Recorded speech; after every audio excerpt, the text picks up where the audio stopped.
we'll get on to who's going to be cut in around about half an hour's time, but a couple of tweets here. This is Carl, who says Pickford, Walker, Stones, Maguire and Shaw. He's picked the rest, but we'll just stick with the defence for the moment. I think a lot of people might go with that. That's where I went for, isn't it, I think? I went and gone for Trent, didn't I? When we picked it originally, I think I went Trent, Stones, Maguire and Shaw. But if Walker was to start there instead of Trent, I ain't going to argue with that. Andy says Conser's played right back the last 2 games and has done so at other times too. Well, get him in then. That's just what we need, another right back. This is the point. We don't need somebody who's a centre half who can play right back as well. I mean, that's the last thing we need. We've got enough right backs. Jim says, what is Southgate on about? Trent hasn't played midfield for Liverpool this season, has he, let alone for England? All he said was, Gareth Southgate, he feels Trent Alexander-Arnold can play midfield. And I think a lot of people feel that as well, but we've yet to see it. Do you experiment with that in a tournament? It's a risky one, but not impossible. We've seen things like that happen before. I would go Chilwell at left back. I'm a massive Chilwell fan. I think he's had a really, really good season when he's been picked. Well, sure has. Yeah, he's been all right, but I just think Chilwell's better. That's all. Either way, again, I'm not going to argue. It doesn't matter. To be fair, that's a good sign, because I'm not bothered who starts at right back, whether it be Trent, whether it be Walker, whether it be Trippier. I'm not bothered who starts at left back, whether it be Trippier, Chilwell or Shaw. I ain't bothered because I'm not worried in them areas. That's not the worry. The centre-back is, if there's no Maguire, you've said Mings, I would go Cody, because I think Stones needs somebody gobby alongside him, and Cody's definitely that. Samuel's an Arsenal fan. What do you want to say, Samuel? Evening, gents. Great show. Just on the issue of right back, I just wanted to mention quickly the fact that Wan Bissaka is not in the England squad is a bit of shambles, really. Now, my argument is defensively, he's the best out of all the right backs England's got. Mm-hmm. I understand the game has changed now, because obviously as a right back, you need to have an attacking mindset, so you need to be able to go forward. But when it comes to defending, as a defender, as a right back, Wan Bissaka is the best out of the bunch. So really and truly, he should be in the squad to have that balance. Do you know what? I've just said that, yeah. I agree with you. I agree with you. I think he's picked all the right-backs who are all very similar.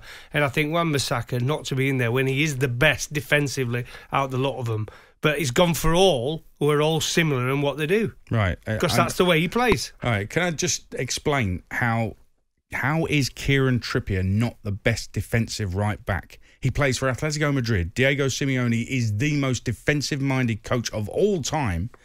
And he wants his right-backs up and down, but he mostly wants them to defend. Kieran Trippier's been really good. I mean, just because he plays in La Liga... been really good. I'm sorry, Kieran Trippier's just won the title ahead of Real Madrid and Barcelona. With Atletico Madrid, he's won the title. He's kept his place in the team. He was out of the team through a ban, got his place back and stayed in. He's been brilliant. People have not been watching him. It's been amazing. I mean, there is no comparison. I like Wan Bissaka, but there's no comparison. Trippier has been by far better than Aaron Wan Bissaka. So if you're looking for just a defensive right-back, Kieran Trippier is that man. I think the one, if Wan Bissaka comes in to the 33, it'd be instead of Reece James, wouldn't it? That realistically, right? Reece James is looking vulnerable, yeah. Right, he's the one. But yeah, he could go and have a brilliant Champions League final, and then he's got a serious decision to make. Yep. But I think no matter what it is, even if Wan Bissaka were in the 33, I think what he'd probably come down to, would he get into the 26? It's a good question. Yeah. Very good question. They can't all get in, can they? No. Tom's a Leeds fan. What do you want to say? Tom, you're on talkSPORT. Hi, gents. Great show. I just want to say, I'm not going to defend just from a Leeds sense of things, but maybe it's a part of, the changing of football again. So, years ago, you didn't have to be perfect to be good on both feet. Now it's an essential thing. Now you can't just be good at your one position. You have to be good in multiple positions.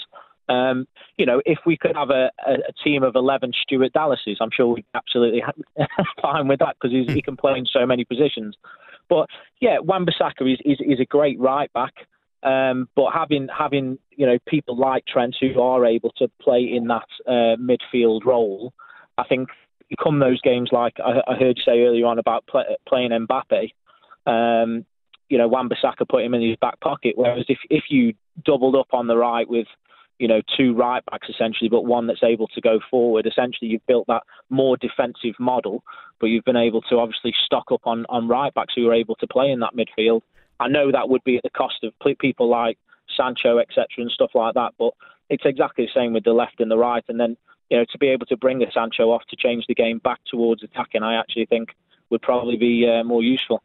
Interesting thoughts. You're very technical there. I will point out, just to continue the joke, and as a Leeds fan, Tom, you'll know what I'm talking about. Stuart Dallas is from County Tyrone in Northern Ireland. Any Leeds fan will know exactly what I'm talking about with that.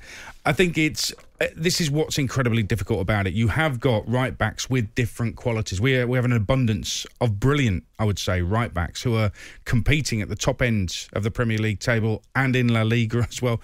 As you just said, Reece James could be left out after becoming a Champions League winner. Which is amazing. I will go back to 1982 when Aston Villa won the European Cup and not one single Villa player played a minute at the World Cup for England that summer. It has happened before, but he's got to pick the squad that he thinks. I mean, those right-backs have different qualities. It all depends on how you want to play. Yeah. What style of football. And you remember, I've talked about it a few times, when Reece James and Mason Mount played to England together, was it against Belgium? That first half, together, they were superb. The way they linked up, overlapping both of them, they were fantastic. So that probably might come into his thinking as well. Does it matter? I mean, if we've got Foden, Grealish... It doesn't matter. Kane, and we can score more goals than them. It doesn't matter who's at the back, does it? This is talkSPORT.